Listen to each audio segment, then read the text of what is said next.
第一，我同意嘅，即係政府應該要 set 一啲標準，去令到市場上邊由佢嘅市場推動呢個司長完全同意。但係似乎咧，我都係睇翻陳議員提嘅質詢啦。咁而家就話本港4間醫院每年合共繳付保費只係300零到500零萬澳門元之間。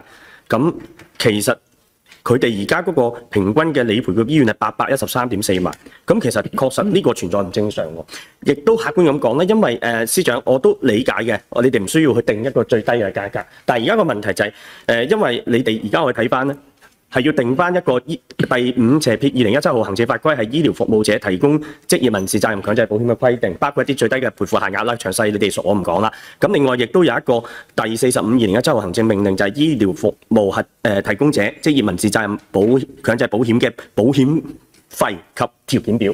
其實而家個問題就在於咧，司長我都聽唔明一個好具體嘅一個專業分析。其實我而家想聽專業判斷。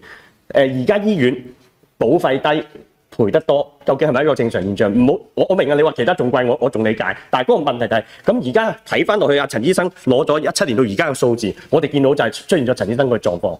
咁但係個問題就係喺呢個制度上有冇得可以檢討，同埋應該點樣檢討？即係司長，你當然可以回應啦。但係其實好坦白，我亦都好希望即係金管局嘅同事係咪能夠將你哋個分析報告去詳細俾翻我哋？咁我哋都要真係時間去消化，我哋睇下點樣去處理一個更好嘅嘢咯。因為而家似乎應該2017年到而家都有7、8年嘅時間啦。咁係咪應該我哋認認真真去思考下成個制度點樣令呢個制度平衡咧？因為有一啲條件係你哋 set 嘅。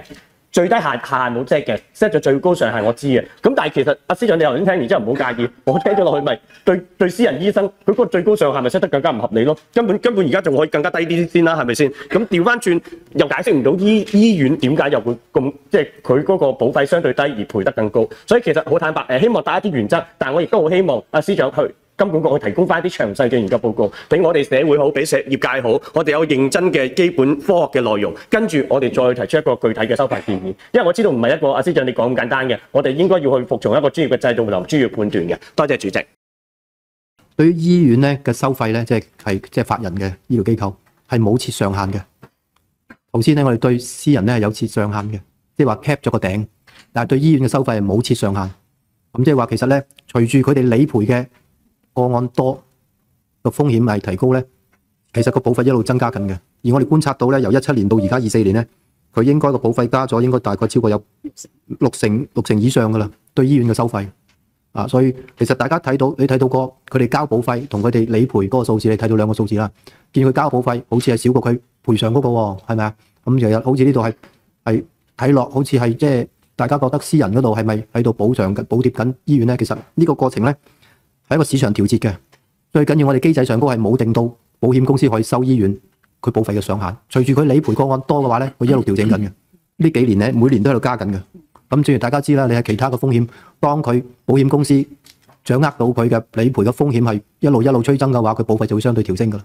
最主要喺機制上高係冇 cap 佢嘅上限。我諗呢個大家睇到喺設計上高咧係一個即係認為係可以接納嘅一個咁樣嘅安排啊。